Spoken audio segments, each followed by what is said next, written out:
Aqui é a Angélica Lira, podcast, e hoje estou aqui para trazer para vocês informações sobre um movimento de mulheres maravilhoso, do qual nós, durante as conversas, nós vamos mostrar o trabalho incrível que esse movimento de mulheres, que chama-se Olga Benário, faz no Brasil.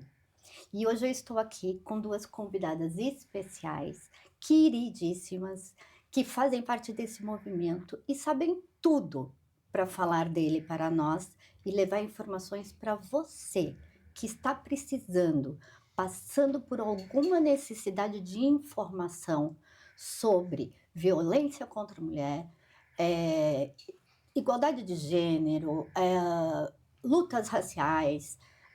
Vocês vão ouvir de tudo aqui hoje. Sejam muito bem-vindos, meus ouvintes. E aqui agora estou com a Nicole, muito prazer, Nicole, e a Ana, que são duas companheiras desse movimento.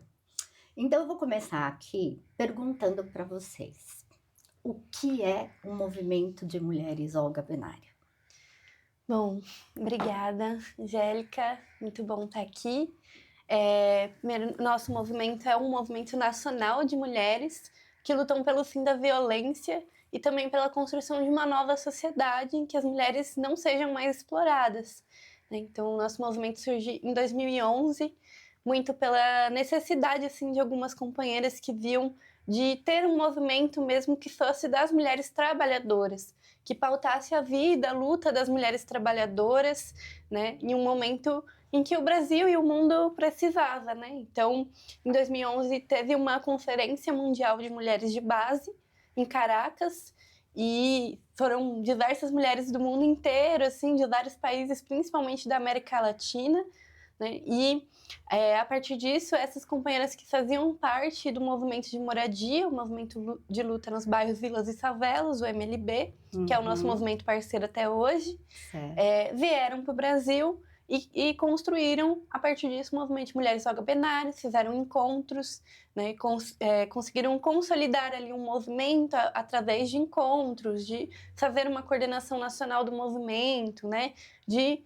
dissipar o movimento no Brasil e começaram as lutas, né, principalmente a luta pela creche, a luta nos bairros, por iluminação pública, a luta junto com o movimento de moradia também, que é onde existem mais mulheres, né, lutando pela sua casa, pela sua vida, pela vida dos seus filhos, e a luta em conjunto pela vida das crianças, né, sempre teve presente, né, então o nosso movimento é nacional, amplo, e a partir de 2011 a gente começa a construir, e em 2016 acontece um grande feminicídio, assim, que marcou muito a história do nosso movimento em Belo Horizonte, e isso traz uma indignação muito grande para as companheiras, e a gente decidiu ocupar, né, um prédio que era abandonado, vazio, que não tinha nenhuma função social há anos. E a gente faz essa ocupação honrando essa mulher vítima de violência, mas também construindo ocupações que poderiam servir para outras mulheres trabalhadoras saírem da violência. E já no primeiro dia da ocupação a gente passa a atender mulheres que chegam pedindo ajuda em diversas situações, né? Então em 2016 a gente começa a ocupar e a partir daí a gente faz ocupações no Brasil todo. Aham. E quem foi a Olga Benário, Ana? Bom, a Olga é uma comunista de grande referência para nós, né? Ela foi nascida na Alemanha e desde muito jovem tinha uma grande indignação, né, com a sociedade, com os rumos que estava tomando, que ela foi nascida no século passado e estava ali o crescimento, né, do nazismo na Alemanha. E então, desde jovem, ela se organizou na Juventude Comunista da Alemanha e sempre teve muito destaque, né? Era uma mulher que assumia todas as tarefas mais difíceis, que tomava a frente de tudo. Com isso, assim, ela se desenvolveu muito e foi, inclusive, né, passar alguns anos sendo treinada na União Soviética. Então, ela sabia andar de paraquedas, tinha muitas habilidades, assim, fruto, né, da sua disciplina, da sua vontade de construir, né, uma sociedade nova, uma sociedade socialista. Então, ela é uma grande referência para nós. E ela, né, fruto dessa enfim, das suas tarefas, né, do seu envolvimento na luta internacional comunista, foi transferido aqui para o Brasil na tarefa de acompanhar, né, o Luiz Carlos Prestes. E esteve aqui no Brasil nessa tarefa da segurança e, por conta, né, do seu envolvimento aqui na luta, ela foi presa e deportada, né, pelo Getúlio Vargas, grávida, para a Alemanha nazista. Ela era judia, né? Então, viveu seus últimos dias no campo de concentração. Foi lá onde ela também, né, deu à luz a sua filha, a Anitta. E rolou toda uma campanha internacional, né, chefiada por ela, pela sua sogra também, né? Uma luta das mulheres de todo mundo em empatia, assim, né? Em luta para que a filha dela fosse liberada. E isso aconteceu, né? Ai, e ela é uma mulher que justamente foi capaz, né, de mobilizar o mundo todo, porque era uma grande referência, então nós homenageamos ela no nosso movimento, assim, com seu nome. Maravilhoso. E me diga uma coisa, gente, cada uma de vocês eu vou fazer a pergunta. Como que esse movimento chegou até vocês? Pode começar com a Ana. Ou com a Ana, não, com a Nicole, que eu já estou olhando para ela. Então, Nicole, o que te levou até o movimento? Eu tinha muita indignação ali, principalmente no período da pandemia, né, com o que estava acontecendo, principalmente com o ex-presidente, né, que não ligava tanto para a vida das mulheres como do povo trabalhador, né. Então, muitas pessoas morreram de Covid, principalmente mulheres negras que trabalhavam em casas de família, né, sim. Então, isso também levava à indignação. Eu estava ali na faculdade de serviço social, comecei a fazer estágio na assistência social, então via de perto o sofrimento do povo na pandemia, né? Isso me dava muita indignação, né? Muita aquela vontade mesmo de fazer mais. E eu conheci, através de uma amiga, a União da Juventude Rebelião. Então, não entrei diretamente pelo Olga, entrei pela juventude combativa, que lutava nos bairros, que fazia brigadas de solidariedade nos bairros, né, que ia para as ruas fora ex-presidente, né? E que a gente lutava também nas universidades, né, por mais direitos, por condições, por permanência. Então, eu entrei na UJR e em 2021 a gente ocupou a Casa Laudelina de Campos Melo, ali no Canindé. E era uma região que eu já trabalhava, então também comecei a fazer parte do primeiro núcleo do Olga ali, da ocupação. E comecei a me encantar também pelo movimento, né, junto com a juventude.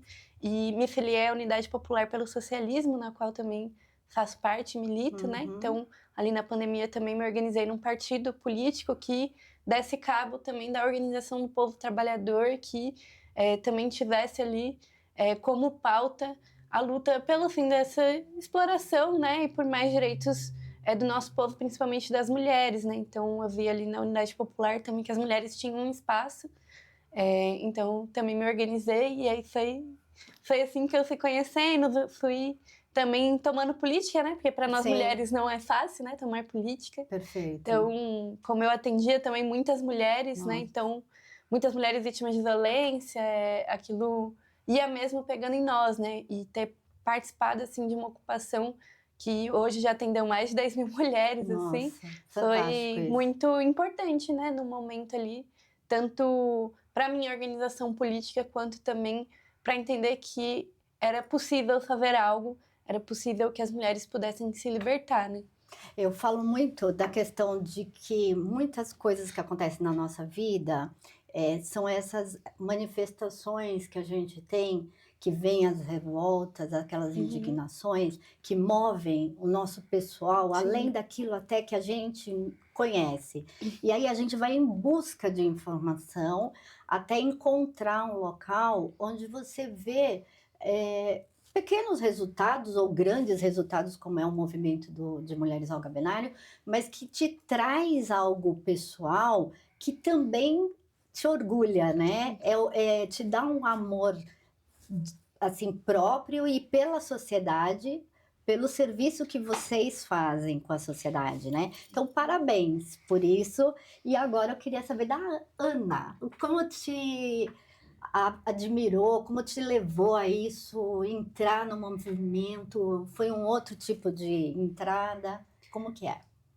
Foi bastante semelhante, assim. Eu sempre Uhum, tive muita indignação com as desigualdades sociais, com a forma, né, que a nossa sociedade está estruturada no atual sistema. uhum, E quando eu me mudei para São Paulo em 2016, isso se tornou mais evidente, porque São Paulo é uma cidade de muitas contradições, né? Tem perfeito. muitas coisas muito desenvolvidas, muitas coisas boas, mas também uma desigualdade muito gritante, né? Uhum, E isso começou a me atingir muito, agravado também pela pandemia, né? E na pandemia eu comecei a sentir uma necessidade muito grande de me colocar em movimento, né? uhum. Porque senão aquilo ia me consumir, né? Senão Tá. ia essa tristeza, né, vai se Uhum, tornando questões, né, de saúde mental, enfim.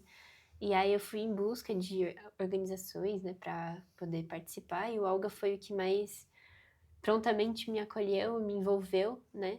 Porque tem esse diferencial bastante, né? A gente preza muito pelo nosso movimento estar constantemente ativo, constantemente envolvendo todas as pessoas que se interessam em participar. Porque esse é o motor, né, da transformação. Somos nós mesmos, através da perfeito. nossa coletividade, que vamos construir um mundo novo. E isso foi me envolvendo bastante, ao ponto que, quando começaram a voltar as atividades presenciais, teve um congresso estadual do Olga, e a camarada que coordenava o núcleo que eu participava fazia bastante questão de chamar todo mundo no privado, convidar, né, e tal. E aí eu fui convencida de participar do congresso Uhum, estadual. E foi uma experiência muito marcante, assim. Foi a primeira vez que eu visitei uma ocupação. O congresso ocorreu numa ocupação do MLB, que é o Movimento de Luta uhum, nos Bairros, Vilas e Favelas, lá em Mauá.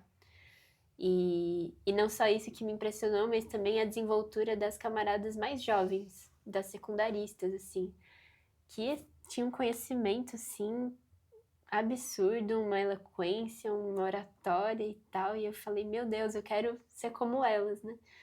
E justamente é isso que acontece, né? Dentro do movimento a gente se forma muito rápido, a gente, através dessa coletividade, né, dessa troca, assim, vai se desenvolvendo e é um espaço tanto, né, de formação política e de protagonismo das mulheres, mas também, né, ao mesmo tempo que é de acolhimento e tudo mais, assim.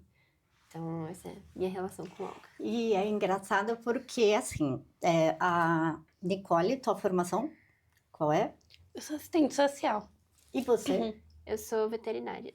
Então, esse movimento, ele é muito belo e cativante por causa dessa, eh, dessa visão que você acabou de falar também, Ana, que eu vejo em vocês e vejo na minha filha também, que faz parte do movimento numa outra cidade depois eu vou contar a minha experiência, gente, com o movimento de mulheres Olga Benário aqui de São Paulo. Mas vocês são jovens com uma oratória, com um conhecimento admirável. Eu saí de um bate-papo com vocês outro dia, pensando que essa geração de vocês e outras que estão por vir já estão fazendo um movimento na sociedade muito importante. Porque justamente o podcast trabalha isso, né? Esse podcast vem para dar voz a pessoas como elas e como todas as outras que já tiveram aqui, para trazer informação. É um processo de passar informações relevantes para a sociedade, para uma mudança. É revolucionário, eu falo, porque nós temos a visão, e eu atendi aqui na maioria das vezes pessoas jovens iguais vocês.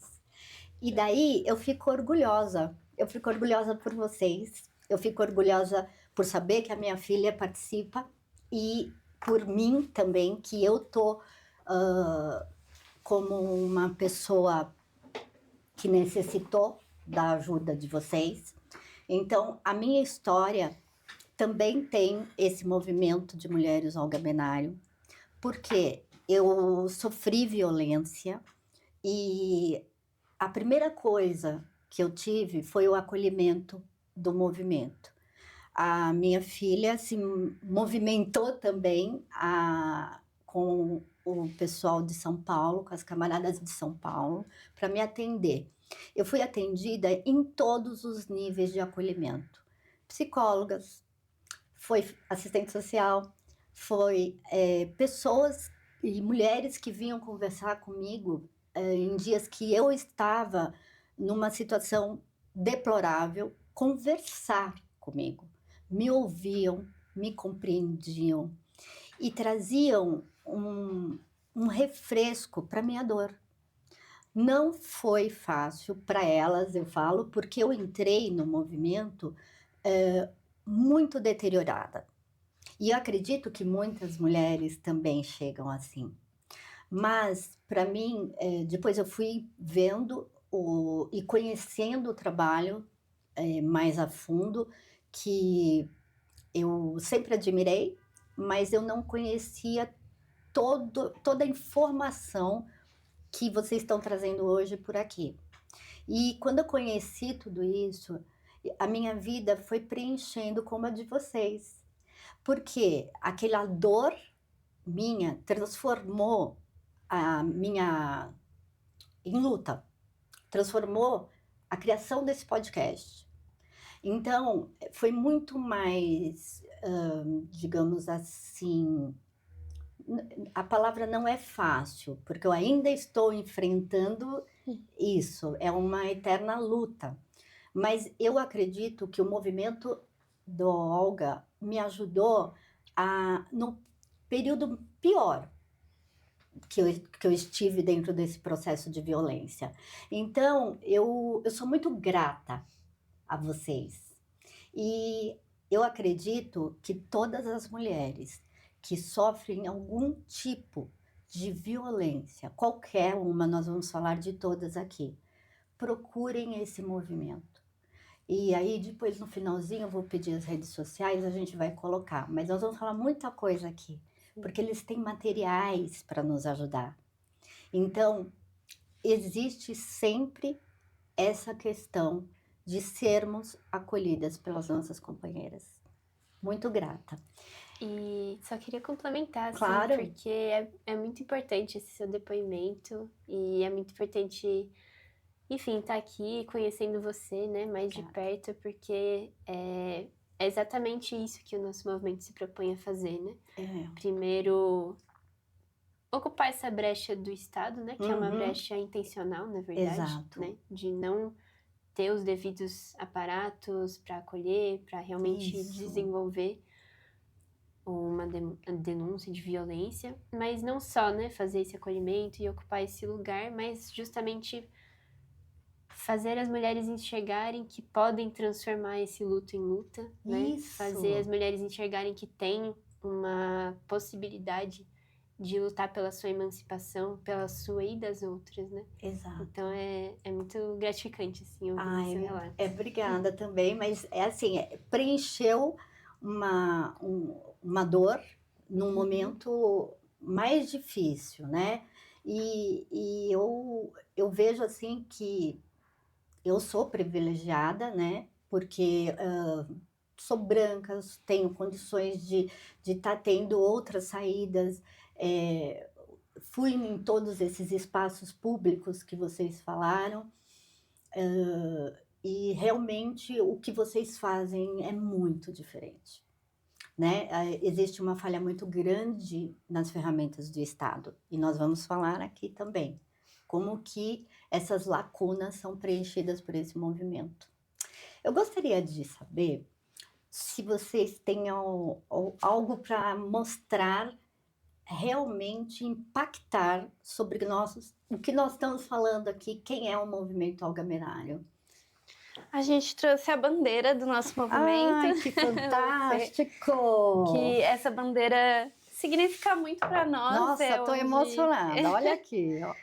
Porque é onde as pessoas também, por muitas vezes, conhecem a gente, em todos os atos, em todas as nossas ocupações, em todos os espaços que a gente está. Que linda! A gente leva a nossa bandeira também como esse estandarte para as mulheres conhecerem, né? Então, deixar bem grande o movimento de mulheres, para que mais mulheres vejam a bandeira, se identifiquem, veja em atos, em lugares públicos, na frente das nossas ocupações sempre tem as bandeiras, né? Então, a bandeira também é um símbolo muito importante no nosso movimento que a gente carrega para todos os lugares. Nossa, Sim, a gente trouxe ficou também. lindo aqui no meu cenário, eu agradeço muito, né? E assim, eu gostaria muito de saber agora, e a gente trazendo mais informações, por que esse movimento ele tem as ocupações como luta? Bom, vou falar um pouquinho, Ana, pode me complementar. Pode. Mas a gente passou a fazer ocupações muito para também enfrentamento direto ao Estado, né?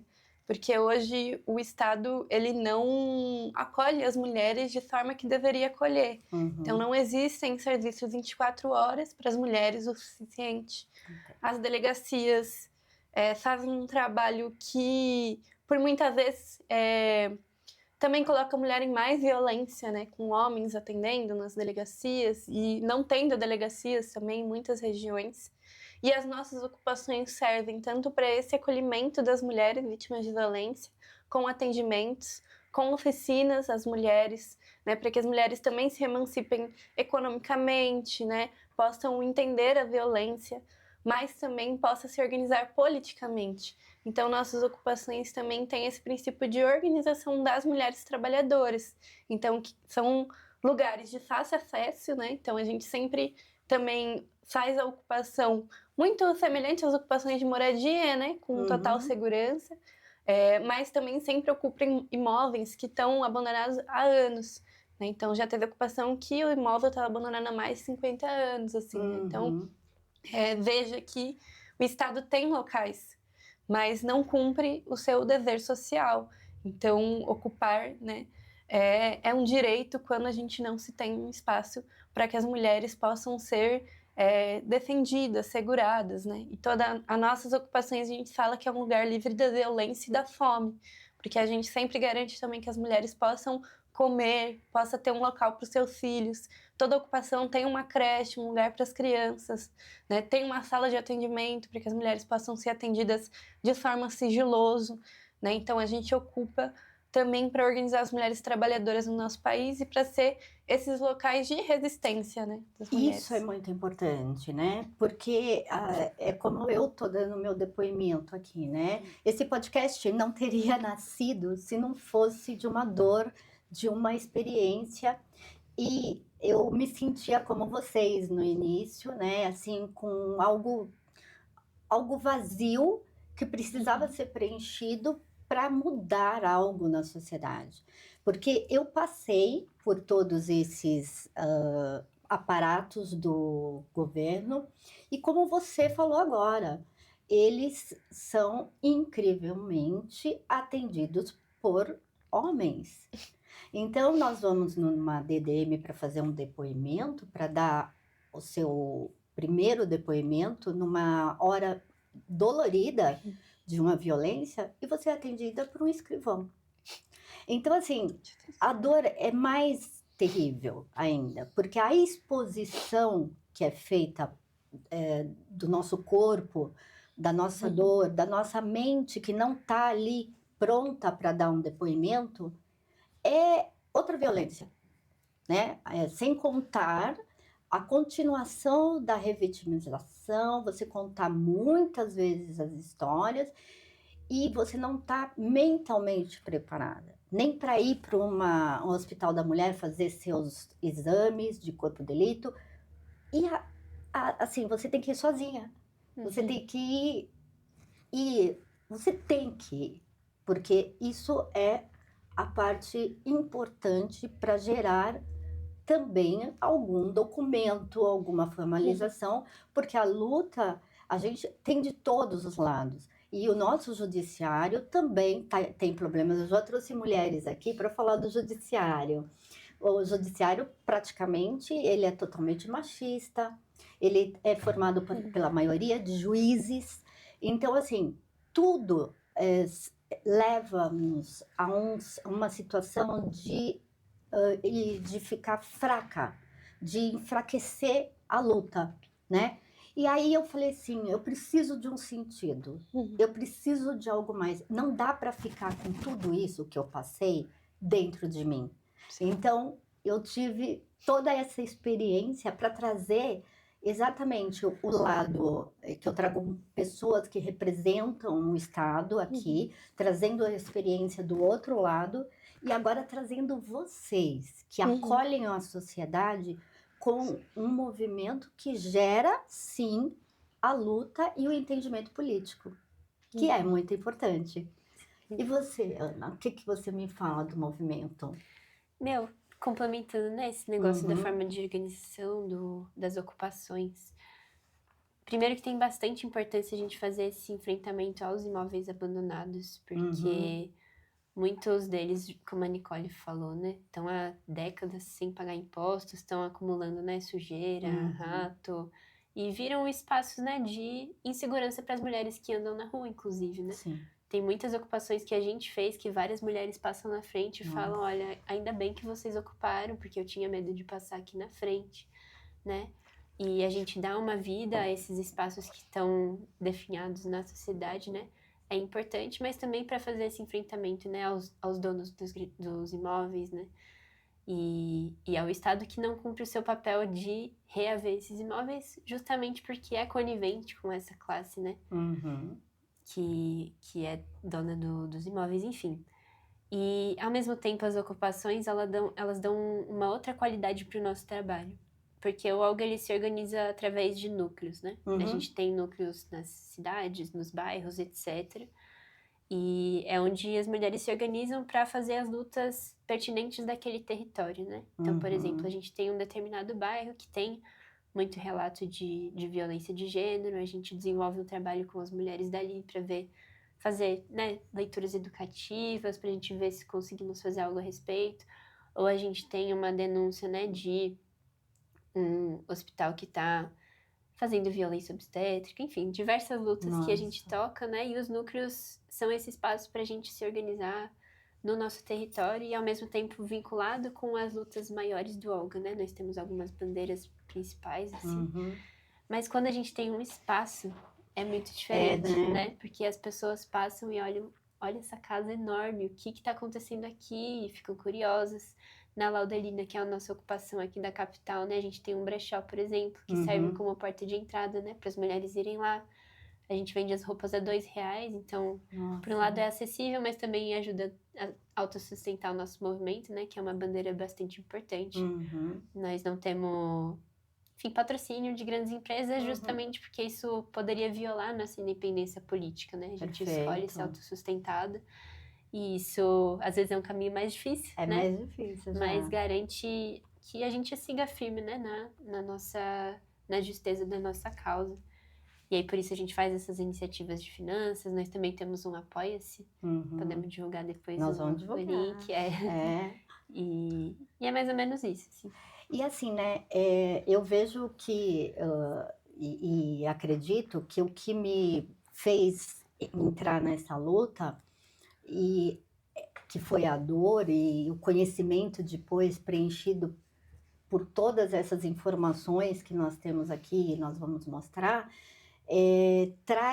leva muitas mulheres, ou né, uma quantidade dessas mulheres atendidas a fazer parte também do movimento.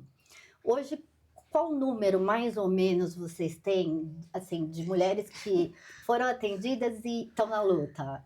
Nossa, não tem nem como mensurar, assim, são muitas mesmo. Por exemplo, na Laudelina, que a gente ocupou em 2021, que é a principal aqui da capital, que inclusive está passando por um processo de reintegração muito forte, né? Mas a gente atendeu mais de 10 mil mulheres. Nossa. Então, e em todo o estado, desde quando a gente começou a ocupar, a gente atendeu milhares de mulheres. E muitas mesmo se tornaram companheiras de luta. E muitas vezes não só no movimento de mulheres algabenário. Muitas mulheres foram para o movimento de moradia, para o movimento sindical, fazer a luta no seu local de trabalho, para a unidade popular, para um partido, para construir partido, né? Para falar que as mulheres podem ter partido, né? Podem tomar, podem fazer política. Então, não só para o movimento de mulheres algabenário que as mulheres que são atendidas se organizam, né? Então a gente mostra também essa alternativa de luta, de que também passar pela violência individualmente não vai resolver, que deve ser coletivamente, né? Perfeito. Que a gente deve passar por essa dor de modo coletivo. Perfeito. Então, por isso a gente apresenta nossos núcleos, nossos movimentos, porque a mulher vítima de violência, ela não só é vítima de violência, né? Então, a gente não vê a mulher só como uma vítima de violência, a gente vê ela como um todo. Então, que tem uma questão de moradia, que tem uma questão com a criança, que tem uma questão de trabalho, que tem uma questão sindical. Então, a mulher, ela é o todo, né? Para além da violência. Então, ver essa emancipação através da organização das mulheres trabalhadoras é muito importante para a superação da violência. Então, diversas companheiras, a gente não divulga, né? Então, Sim. pelo sigilo, né? E pelo atendimento das companheiras, mas muitas mesmo hoje estão no nosso movimento. E também muitas mulheres que entram no movimento pelo viés político, quando a gente lê a cartilha, que a gente tem essa cartilha sobre a violência, né? E a gente que fez essa cartilha. Fantástica a cartilha, né? A gente fez essa cartilha e aqui a gente mostra os tipos de violência, né? Que a mulher passa. Então aqui a gente tem todos os tipos de violência. Para nós, claro. A gente tem a violência física e aí aqui a gente coloca vários dos exemplos mesmo para exemplificar o que é, e muitas vezes as mulheres só conhecem a violência pela física, né? Isso. A violência psicológica, que é a que chega primeiro, geralmente as mulheres não identificam, mas é a mais cruel, né? E que tem também vários exemplos. A violência patrimonial, que é pouco falada, né? Muito pouco. Então, muitas vezes o marido danifica um documento, esconde as coisas, né? Ou quer tirar a moto no nome da mulher e depois não paga. Enfim, todas essas violências do patrimônio da mulher, né? Que as mulheres geralmente não conhecem. A violência moral, que tem 3, né? Que é a calúnia, a difamação, a injúria. Acontece também muito com as adolescentes, né? Essa questão de vazamento das fotos íntimas e coisas do tipo. Violência sexual e os assédios sexuais, né? Então, a gente diferencia na nossa cartilha e em todos os núcleos a gente lê. Então, muitas vezes, quando a gente lê, as mulheres falam, nossa, já passei isso e não sabia que era violência, né? Então, também conhecer a violência é um passo para combater, para entender que a gente foi vítima de violência. E tem uma violência para além dessas, que é a violência do Estado, né? Então, o despejo, a falta de moradia, a falta de saneamento, a falta de acesso à educação, a falta de creche, enfim, todas essas faltas que se tem no cotidiano das mulheres também gera muito a violência, né? Então, é muito importante que as mulheres possam perceber, né, o que é essa violência. Então, por muitas vezes, até a gente fala, nossa, passei por isso e não me liguei que era violência, né? E hoje eu posso dizer com toda a experiência que existe uma violência judiciária, que é quando você entra para pedir os seus direitos depois de ter sofrido tudo, e isso tem uma morosidade absurda. Absurda. A justiça criminal no Brasil, ela anda a passos... não é nem lentos, ela quase não anda. Então, você vê casos de violência sexual demorar 10 anos para chamar o agressor ou uma testemunha. Eu estava até comentando com a Ana no carro hoje, eu falei assim, gente, é tão moroso que é capaz de, quando chamar uma pessoa que era uma testemunha, a pessoa ter morrido, a pessoa mudou de endereço e você perder essa testemunha que vai ser importante para você e necessária no processo por causa da morosidade. Sim. E muitas absurdo. mulheres desistem, né? Muitas mulheres desistem.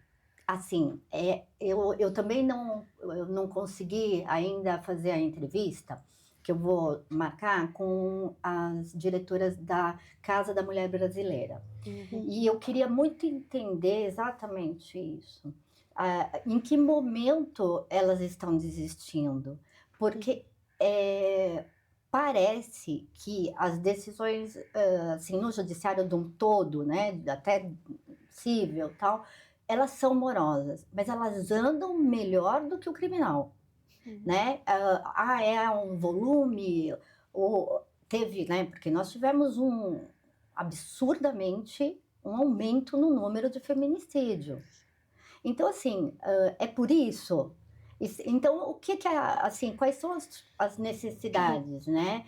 Que pressionar mesmo o Estado a dar estrutura para o atendimento de todas que sofrem isso. E principalmente as trabalhadoras, né? Porque as trabalhadoras Elas vão na sofrem mais, né? defensoria, exato. E a defensoria pública tá, assim, abarrotada de gente, assim. Eu fui na Casa da Mulher Brasileira e eles são muito ágeis, eles olham teu processo, falam como tá, tal. E eu perguntei, nossa, eu teria direito, né? Eu tive que contratar uma pessoa para movimentar isso tudo, uma advogada. Ela falou assim, sim, é público, mas tem muita gente. Ela disse assim também que o recebimento de mulheres lá é muito alto. O volume de mulheres que são agredidas fisicamente, que chegam lá, está sendo assim algo complicadíssimo. Acho né? que o número é um espancamento a cada 1,5 minutos, assim. Né? É exato isso. É absurdo. É um absurdo. E aí, muitas voltam atrás por causa da questão financeira, tipo, como que eu vou continuar a viver sem... Porque normalmente essa mulher deixou o emprego, largou tudo para cuidar de filhos, porque parece que no caso que nós estamos nessa sociedade patriarcal, ela faz com que os homens convençam as mulheres a serem donas de casa. Então, tira toda a base que ela tem. Ela poderia ser uma trabalhadora, sim, e muitas vezes elas deixam de trabalhar, né? E vocês devem ver muito isso, as mulheres sem nada. E é isso que eu acho que vocês acolhem de uma maneira especial. E é até fruto de uma leitura nossa mesmo, né? Tá. Porque essa violência institucional que você menciona, além do machismo, né, dentro das próprias relações, tem muita vinculação com o sistema que a gente vive, né, o capitalismo, porque ele se estruturou em cima de uma noção, né, de propriedade, assim, em que a mulher estava colocada, né, no espaço da vida privada, de cuidar da casa, e o homem vivia a vida externa, né? O trabalho fora, o trabalho na sociedade. E a forma com que o capitalismo foi se construindo e essa noção da propriedade privada também foi desenvolvendo, de forma que o papel da mulher no sistema é estruturante, né? Esse trabalho em casa, o cuidado da família, a reprodução, trabalho não remunerado, né? Em casa. E para que o sistema funcione, isso é muito necessário, né? Porque cada trabalho não remunerado significa lucro para alguém que está no poder, né? Perfeito, exato. E os próprios homens, mesmo trabalhadores, passam a reproduzir essa ideologia, assim, né? Porque se é normal que seja assim, então o homem começa a associar, né, a mulher à sua própria propriedade. E justamente começam a surgir essas questões, né? Inclusive, esse movimento de muitos homens incentivarem as mulheres a pararem de trabalhar, também as torna muito mais vulneráveis, né? Às violências patrimoniais, enfim. Então, são várias questões, assim. E a nossa leitura de que existe uma vinculação muito íntima, né? Desse machismo, do patriarcado com a construção do sistema capitalista, faz com que a gente entenda que a ruptura com o sistema capitalista é fundamental para a emancipação das mulheres, né? Sim. Porque a gente não enxerga que dentro desse sistema, né, que é tão baseado na exploração, na opressão, não só de gênero, né, mas racial, enfim, dentro desse sistema não vai acontecer uma plena libertação, né, das mulheres, principalmente das mulheres trabalhadoras. Né? Exato. E isso está tão visível, né? É que vocês têm um movimento que mostra isso, né? Então vocês têm o Jornal da Verdade, né? Sim. A Verdade, né? Eu queria que você mostrasse também, por favor. Boa. Que eu acho como que ele é construído, como que ele é montado, né? Bom, esse jornal, ele existe há 25 anos. Olha. É, muito trabalho. E ele é feito a partir, né, desses nossos movimentos sociais, do Olga, do MLB, do MLC, que é o Movimento Luta de Classe, da Juventude, que a Nicole comentou, da Unidade Popular. Ele é um jornal que, por um lado, né, ocupa esse lugar muito necessário de ser uma mídia independente, uma mídia que realmente defende os interesses da classe trabalhadora, né, ao contrário dos grandes jornais que só defendem a classe dominante, né, que só defendem os banqueiros, os empresários, os políticos, enfim. Aqui nós mostramos o nosso ponto de vista, né, dos nossos interesses. Então, por exemplo, nessa edição a gente está falando bastante dessa taxação que o Trump está fazendo, sobre a taxação dos grandes ricos, mas de uma forma mais aprofundada, né? Entendo. Tipo assim, a taxação dos grandes ricos é muito fundamental, é uma pauta essencial, mas ela em si só não vai trazer uma grande transformação, né? A gente precisa ir mais além disso. Então, ele traz, né, por um lado, essa questão, a leitura de conjuntura mais aprofundada, e por outro lado, ele traz sempre exemplos de luta, né? Que nós estamos fazendo no Brasil todo. Que é justamente pra gente aprender como nós podemos lutar também, né? E crescer a nossa moral. Porque os grandes jornais, eles não vão falar da greve que deu certo, não vão falar da ocupação de mulheres que conquistou direitos, A né? quantidade de pessoas que foi na Paulista falou, não vão falar nunca, exatamente. Né? O quanto de manifestação grande que a gente fez, que não saiu em jornal nenhum desses grandes, né? Então, a gente tem o nosso jornal que é justamente para ter essa visibilidade. E ele também cumpre um papel muito importante, que é, justamente por ele ser físico, a gente faz 2 vezes ao mês nossas brigadas nacionais, assim, que toda a nossa militância vai pra rua apresentar o jornal para as pessoas. E ele cumpre esse papel de porta de entrada pra gente dialogar com as pessoas, né? Pra gente trocar essa ideia, né? Tipo assim, vamos entender um pouco melhor o que você tá passando na sua vida e a vinculação disso com o sistema que tá te oprimindo. Vamos entender, talvez, como você pode se movimentar, como você pode se inspirar nessas lutas para fazer uma luta no seu local de trabalho, no seu bairro. E a ideia dele é produzir esse movimento, né? E Nicole, quantas ocupações e quantas bases do movimento existe hoje no Brasil, assim, mais ou menos? Estamos chegando a 30 ocupações no Brasil inteiro. Brasil todo? No Brasil todo.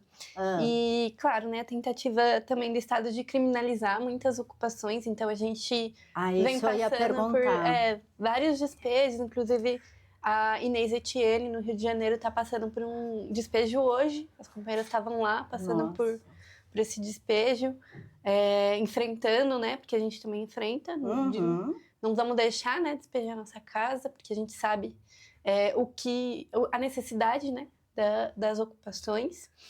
Mas hoje a gente tem em torno de 30 e continuamos ocupando, né? Então, em breve vamos ter mais ocupações, né? E vamos continuar mesmo com esse trabalho.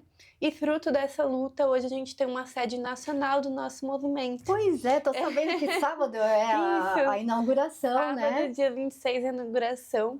A gente conquistou ela a partir da luta das ocupações, né? Em uma das ocupações que a gente fez em São Bernardo, a Cleone Santos, a gente foi brutalmente atacada. Então, teve capangas, assim, né, do dono que atiraram pedra, uma companheira quebrou o braço, enfim, foi bem, assim... Truculento, né? Mesmo. E a Secretaria do Patrimônio da União, né, SPU, viu o que estava acontecendo e foi começar um diálogo conosco. E aí a gente conseguiu a cessão de um imóvel nosso para dar continuidade ao atendimento às mulheres que fica na Luz. Inclusive a Cleone Santos era uma das mulheres da Luz que criou, né? Inclusive esse grupo das mulheres da Luz que lutam ali com as mulheres em situação de prostituição, né? Principalmente as mulheres idosas em situação de prostituição e que estão ali na Luz, né? Então a gente está lá no José Paulino e que passa milhares de mulheres, né? Então foi bem recente essa conquista, foi uma conquista nacional, então uma sede nacional do movimento em que todos os estados vão utilizar, né? Assim, vão também utilizar essa sede e principalmente para a gente fazer enfrentamento à violência contra as mulheres, né? Então essa sede também faz os atendimentos às mulheres, ela funciona todos os dias na parte da tarde, né? Em que a gente também vai fazer plantões jurídicos, né, para as trabalhadoras, não só sobre a violência, mas também sobre o trabalho, né? Então, a importância de ter um espaço mesmo que é nosso, né, que foi cedido com muita luta, né? Não foi só porque alguém deu, mas sim com a conquista de mais de 30 ocupações no Brasil inteiro para conquistar esse imóvel, né? Que ainda é pouco frente ao que as mulheres passam, né? E é claro que também a gente não quer tomar o lugar do Estado, né, do atendimento às mulheres. Então, a gente também organiza junto com as redes de enfrentamento, né? A gente está junto com as trabalhadoras, porque as trabalhadoras hoje dos centros de referência para a mulher, dos centros de defesa da mulher, né? Então, a própria Casa da Mulher Brasileira e outros serviços estão muito precarizados na cidade de São Paulo. Assim, a maioria foi terceirizado, está sendo precarizado, está sendo retirada de verba. Assim, o atual prefeito tirou muito da verba do serviço para as mulheres e mandou para o transporte e não fez nada no transporte, né? Privatizou o transporte. E privatizou o transporte, né? Então, só tirou, né? Só tirou para poder também privatizar os transportes e tirar do transporte, né? E hoje elas estão enfrentando uma luta muito grande, né? Com a terceirização, muitas vezes não chega o salário, né? Não tem, muitas vezes, vale transporte, vale alimentação, né? Então, elas estão também nessa resistência. Então, a gente vai nos serviços, faz esse apoio a essas trabalhadoras, também conhece esses serviços, né? Faz essa articulação em conjunto. E é muito interessante o trabalho de base que vocês fazem. O governo não consegue chegar até lá, porque eu falo muito da estrutura, né? A estrutura do Estado, elas até têm a estrutura, né? Como você falou, eu nem sabia que os serviços eram terceirizados e realmente parece que porque não existe uma coisa de humanidade, de carinho, de acolhimento, assim, profundo. Parece uma coisa mesmo meio que distante da situação que aquela pessoa está vivendo, né? Te dá o serviço, mas não te dá o acolhimento. Eu acho que é mais ou menos isso. E vocês, dentro da hierarquia ou da composição, melhor, do Olga, o que vocês oferecem? Hoje a gente se organiza em coordenações, né? Então, para entender melhor a estrutura, a gente tem uma coordenação nacional, que aí vai pensar, né, nacionalmente, como expandir um movimento, onde chegar, as coordenações estaduais nos estados e as coordenações regionais em cada região, né? Então, para organizar mais ali no miúdo, os núcleos, a luta, as ocupações, né? E a partir disso a gente consegue verificar, né, as demandas, principalmente da luta, ou também da onde a gente consegue chegar, né? Então, a gente faz nas ocupações, principalmente, os primeiros atendimentos, né? Então, que é esse acolhimento da chegada da mulher, de entender a história. Então, geralmente, ou com assistente social, uma psicóloga, né? Ou uma companheira que vai estar preparada, né? Então, a gente também faz formações de como atender a violência para as companheiras, principalmente nas ocupações, né? Porque as mulheres vão chegar, e nos núcleos também, as mulheres vão chegar falando da violência, né? E muitas vezes não é fácil, né, atender a violência. Não. Eu falo isso pessoalmente, assim, que já atendi muitas mulheres, né? E muitas vezes não é fácil, porque a gente também passa as violências no cotidiano, né? Isso vai... Cada história mexe com você de um jeito. Sim. Então, a gente sempre não deixa sobrecarregar, né, as nossas companheiras. Então, a gente faz esse primeiro atendimento, entendendo ali, acolhendo, entendendo o que a mulher está passando. E aí, podemos passar para as nossas psicólogas, advogadas. Aí, a gente também faz articulação. Muitas vezes, a mulher pode morar longe da nossa ocupação, então a gente faz articulação com os serviços públicos, assim, né? Esses que são terceirizados, mas que a gente vai. A gente faz articulação com as trabalhadoras, que a gente também resiste com elas, né? Então, as lutas dos serviços também são muito importantes, a gente faz junto, né, para abrir mais serviços, né, e também entendendo que essas trabalhadoras estão fazendo tudo que podem, né. Então, a gente faz isso de modo em conjunto mesmo, como se fosse uma rede, né. É a rede que deveria funcionar, no caso. Então, a gente faz esse primeiro acolhimento e rapidamente consegue dar encaminhamento às questões, né. Porque, por exemplo, se uma mulher está numa situação muito grave de violência e precisa de um abrigamento, a gente não consegue dar esse abrigamento Verdade. hoje aqui no estado de São Paulo. Em alguns estados tem esse abrigamento, tem casas que abrigam, ocupações, né, que conseguem abrigar, mas aqui no estado de São Paulo a gente não tem essa condição de segurança, né, e também econômica, né, então nossas ocupações não têm essa condição segura, nem para nós, nem para a mulher. Sim. Então, por isso, a articulação com os serviços públicos é essencial, porque aí a gente consegue rapidamente que a mulher chegue mais rápido ao abrigo sigiloso, porque a gente já consegue encaminhar ela com um histórico, aquele serviço não vai precisar perguntar para ela várias vezes, ela não vai ter que passar várias vezes por vários serviços, né? Porque por muitas vezes a mulher vítima de violência, ela não sabe para onde ir, o que fazer, qual serviço acessar. Então, a gente também orienta quais serviços, qual é o mais fácil, né? Então, às vezes a mulher precisa de um abrigo sigiloso e em tal serviço não vai adiantar, tem que ir direto no CREAS, né? Então, essas coisas que também são bastante burocráticas, Muito né? burocráticas.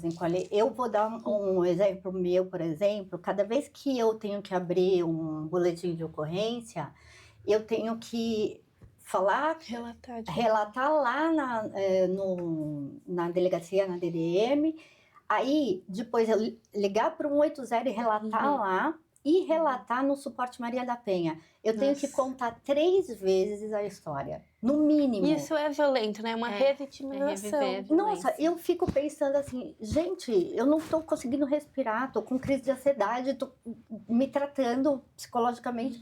Eu tenho que contar 3 vezes o fato para gerar um boletim de ocorrência.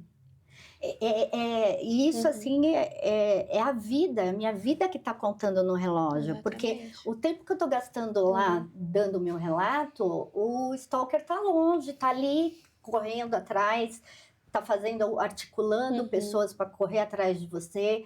Então, assim, o perigo, ele é 24 horas. Sim. E a violência contra a mulher continua mesmo depois de você ter ido em todos esses lugares. Exatamente. Então, assim, o trabalho de conscientização e direcionamento é fantástico, né? E assim, então, mais uma vez, eu estou admirada assim, com o trabalho de vocês, vendo a funcionalidade dentro do sistema que vocês têm, de hierarquia mesmo, né? Até mesmo todo esse suporte de profissionais, né? Que estão à disposição. Eu posso dizer, eu fui atendida 3 vezes pela psicóloga deles. E até nos piores momentos, ela me ligou qualquer hora, ela falou, estou à disposição. Então, assim, onde nós vamos ter E é tudo voluntário. Então, mas assim, eu achei tudo isso muito lindo, porque a disposição, eu acho que tem um pouco a ver com a luta também. Eu acho que aquela pessoa, como você falou, hoje eu aqui me sinto empoderada com a minha dor para falar, expor a base de serviços, proteção, movimentos para as mulheres. Porque eu fiquei isolada no mundo e se eu não tivesse encontrado o caminho através de vocês, talvez eu estaria dentro de um quarto dopada de remédio para não enfrentar todas essas situações que são necessárias enfrentar. Para gerar um processo, para gerar tudo que é necessário, né? Para você ter um registro da tua violência. Olha que louco, né? Sim. Assim, a gente sofrer tudo isso. Mas esses movimentos, eu vejo a coragem de vocês, né? A coragem, você falou que a companheira quebrou o braço, e eu vejo, assim, vocês muitas vezes se colocando ali à frente, assim, falando, isso eu acredito, essa é a verdade. E policiais e ocupações tentando ser ali na força, né? Com homens truculentos, políticos truculentos. Com certeza. Né? Eu, inclusive, fui presa esse ano. Ah, então. Eu falo isso. Muito difícil. É difícil. Imagina quanto de coragem vocês têm que ter para fazer isso acontecer. Então, admiração é pouco. Eu sou, além de grata, eu admiro, né? Eu tenho orgulho de vocês. E para mim, este programa aqui hoje, ele é muito importante, porque ele tem tudo a ver com o propósito do meu podcast.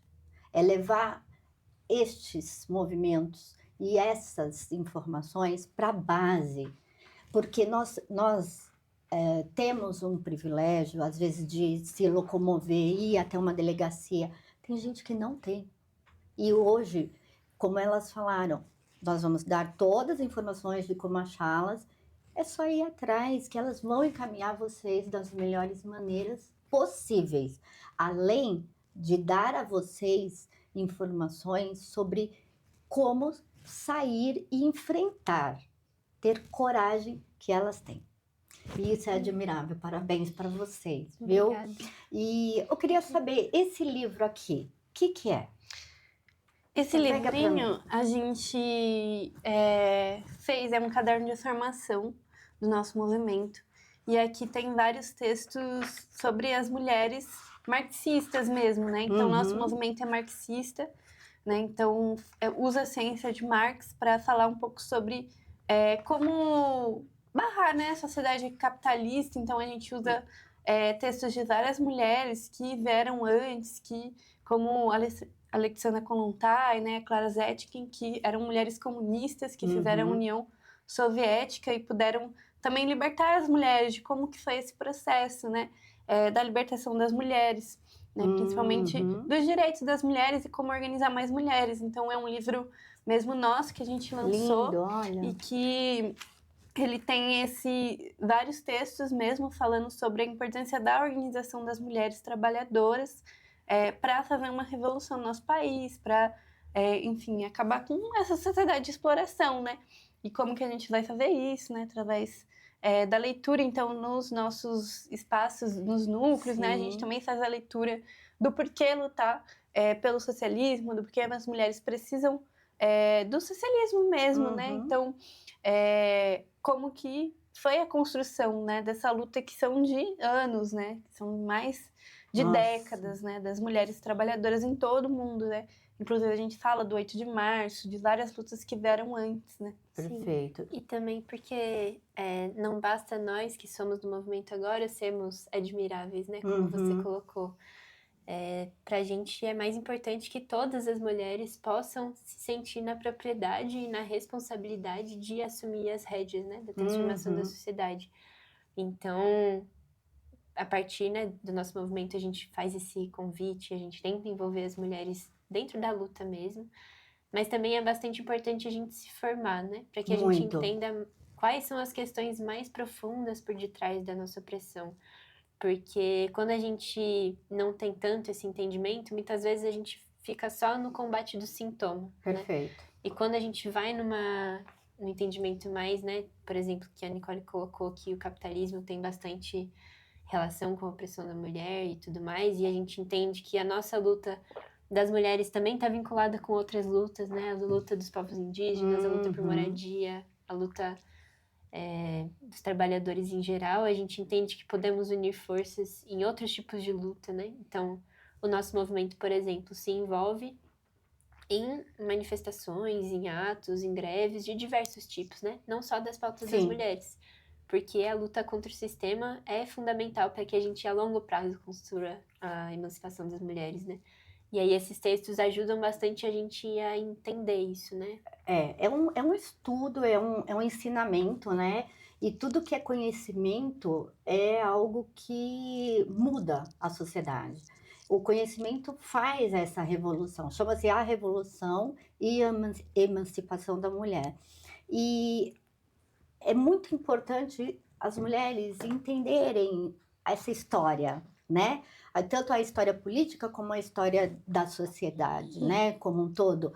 Por que nós estamos vivendo tantos feminicídios? Por que isso está vindo em movimentos muito grandes? Eu conheço vários movimentos hoje que estão falando de violência, né?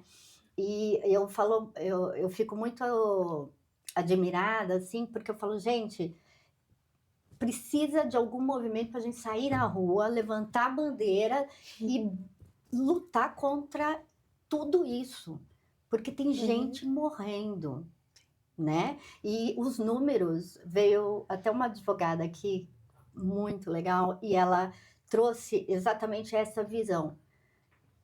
Nós não temos os números certos de feminicídios. Uma subnotificação. Total. Porque eu, por exemplo, sou hipnoterapeuta. Eu trabalhei com hipnose clínica para tratamento de depressão e ansiedade. E o que acontece? O que eu via? Que muitas dessas doenças estavam ligadas ao sistema familiar da pessoa, que não identificava que toda aquela doença dela estava ligada a um sistema dentro de um casamento, dentro da relação do pai e da mãe, dos irmãos que batiam nela. Então, ela não via violência, por exemplo, quando o irmão batia nela, né? E o que mais eu acho subnotificado são os suicídios. Porque suicídio, o que acontece? As pessoas, elas vão num nível de depressão tão profundo que não vê saída. E aí, como você vai saber que isso foi só porque ela não teve saída? Essa é a explicação que a gente tem nas mídias e tudo mais. Tem que ver o que causou aquilo, né? E eu acredito que muitas mulheres sofrem e explodem dentro desse número. E não existe essa contagem dentro dos feminicídios, né? Dessas mulheres que tiram a sua própria vida por questões de não saber resolver situações de violência constante. Não é mesmo? E é até uma atuação bastante importante do nosso movimento, ainda para além de ajudar, né, a amparar uma questão de violência, ajudar a conduzir, mas até para dar um sentido para a vida, né? Porque mesmo quando você sai de uma situação de violência, você tá num trabalho em que você é super explorada, né? Você tá vivendo uma vida em que tá difícil de sustentar seus filhos e é difícil de enxergar a saída disso também, né? Então, dentro da luta, em que a gente enxerga que é possível construir um sistema diferente e que mesmo dentro do movimento, dentro da nossa coletividade, existe outro tipo de pensamento, outra moral, outra forma que a gente lida entre si, isso dá uma motivação de vida também, né? A gente tem, inclusive, uma companheira nossa, né, que sofreu um feminicídio recentemente, Gabi Mariel. E é uma perda muito enorme pra gente, né? É verdade. Mas ela era uma companheira que era mãe, trabalhadora da escala 6x1, e que, segundo relatos da família, né, ela era uma pessoa muito triste, assim, e quando ela conheceu a gente, ela era uma pessoa, assim, super pra cima, super, assim, a mais convicta que ia em todas as atividades, a que tava sempre pra frente, né? Justamente porque a luta, ela dá uma luz, né? Dá sim, é verdade. Transforma, né? E muito isso que a gente fala também da transformação das mulheres, né? Porque não basta o atendimento, a gente pode ter a melhor profissional, a mais avançada e tal, mas realmente não vai solucionar, né? É só o coletivo, né? Então a gente também rapidamente coloca as mulheres em coletivo. Tanto a gente também faz oficinas, né, diversas assim nas ocupações, mas não só nas oficinas, como para entender a política, né? Então, para a mulher também entender a raiz da violência, que é muito importante, né? De relacionar isso com as outras questões de violência, as outras questões de vida, do trabalho, do filho, né? Então, é muito importante essa também organização política das mulheres, né? Porque desde muito nova nós não fomos ensinadas a fazer política, nem um pouco. Na verdade, a gente tem que ficar quieta, né? Exato. Então, a política é só para homens. E a gente não pode fazer política, mas a nossa vida inteira é política, né? Então, a importância das mulheres entenderem, né, a força política que elas têm e dessa emancipação mesmo, né? E essas subnotificações são, de fato, também propositais, né? Porque o Estado não quer falar que ele tá falhando, né? Então, não só com a questão do feminicídio, que inclusive é uma lei recente, né? A lei do feminicídio, bem recente. Correto. Mas também da exploração sexual infantil, né? Nossa, então, de várias e várias meninas que são estupradas diariamente, o estupro de meninas que aumenta no nosso país, né? Principalmente aqui na capital. A gente fez uma ocupação em março, agora desse ano, a ocupação da Maris Lucena, no extremo leste de São Paulo, também reivindicando sobre o fim da exploração sexual infantil, porque ali na região que a gente ocupou, que é o Jardim Helena, Itaim, foram mais de 200 meninas estupradas, só os dados que a gente tem das delegacias. Então, as que chegaram até a delegacia, né? As que chegaram. Então, será que essas meninas tiveram atendimento ou se tornaram mães, né? Então, essa pauta para nós também é muito importante, da defesa da infância, das crianças, principalmente das meninas, né? Porque hoje tem aumentado e muito o índice de meninas que estão sendo abusadas, né, sexualmente, e com certeza é uma subnotificação, né? Com certeza.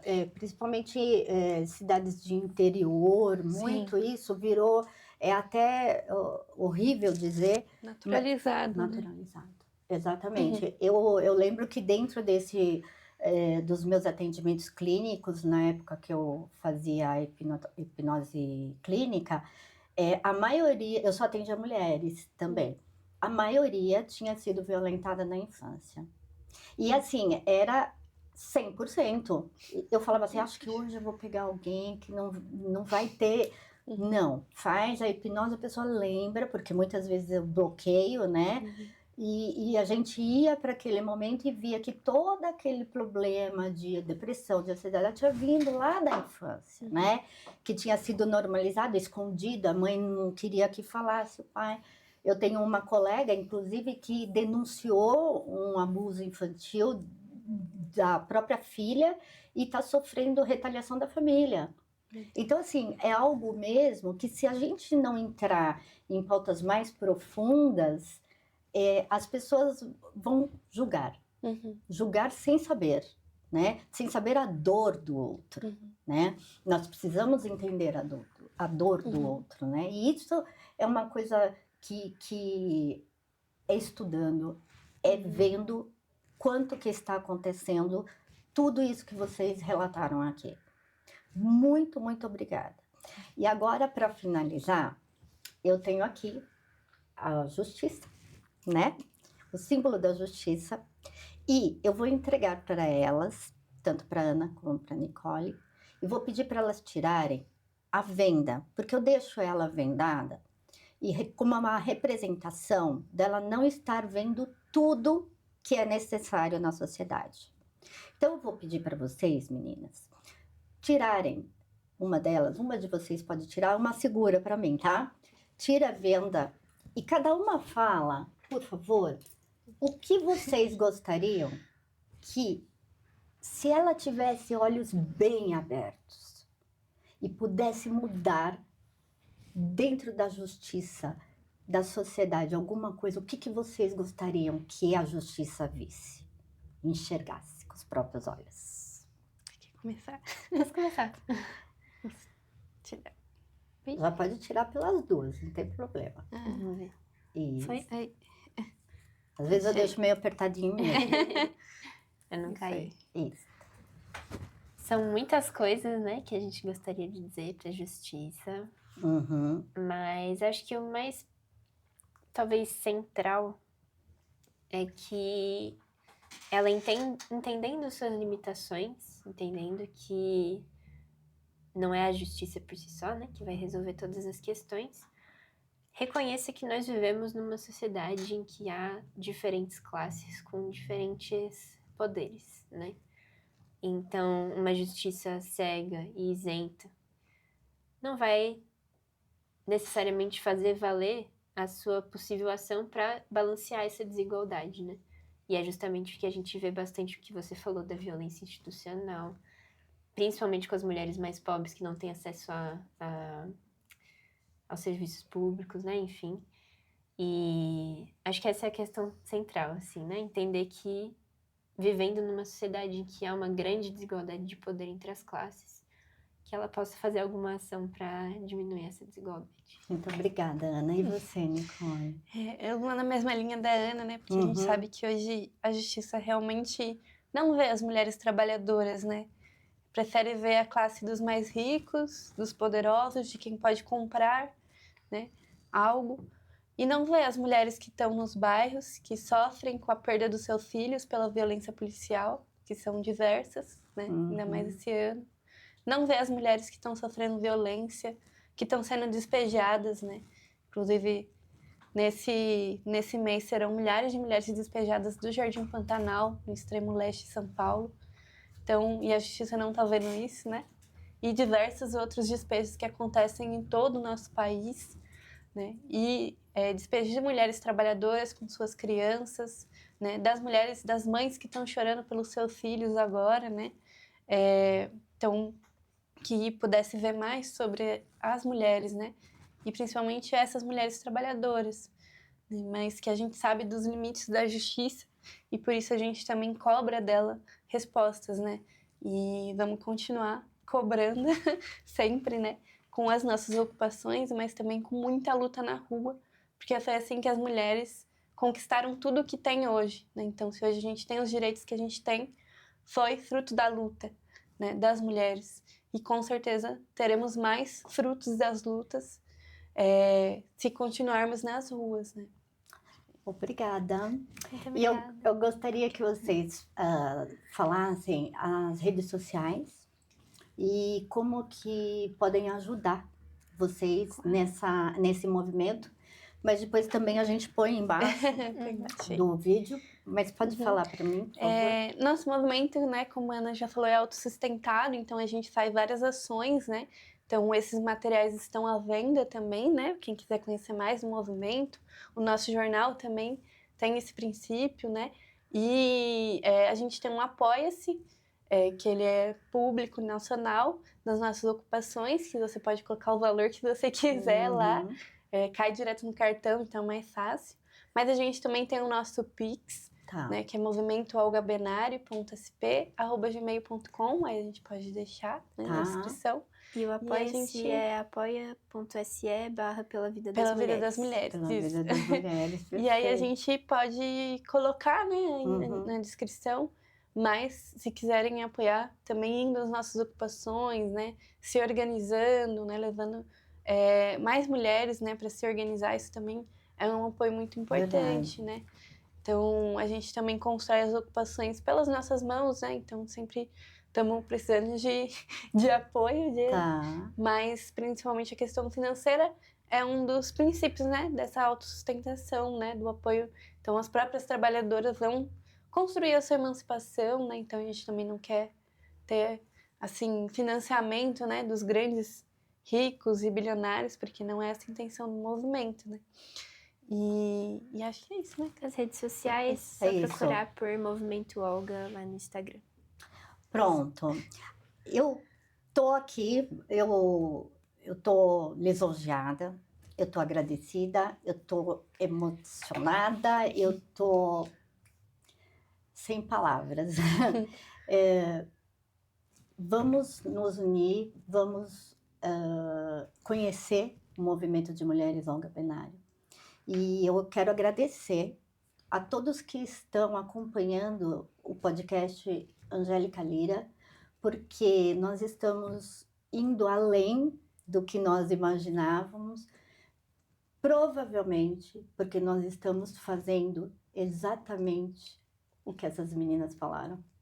E isso é uma luta. Obrigada.